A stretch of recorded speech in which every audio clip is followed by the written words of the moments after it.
Memurubu is a tourist hut in Norway, at the end or start of the famous Besseggen hiking trail. Memurubu is originally an old mountain pasture dating back to 1872, but has had tourists just as long. Cows are still grazing around the tourist hut, which lies at the mouth of the river Muru in the valley Memurudalen. After a fire destroyed the original lodge in 1998, it was rebuilt.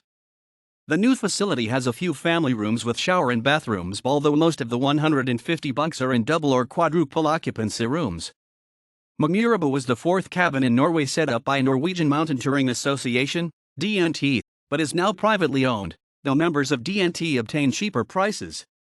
The lodge produces its own green power from its hydroelectric generator. Hiking along the Besseggen trail, one ends at Gjendesheim at the eastern end of the Lake Gjende. Hiking westwards along Gjende over Bukkelægret, one ends at Gjendebu at the western end of Gjende. From Memurubu, the mountain Surtningssue is also accessible through the valley Memurudalen.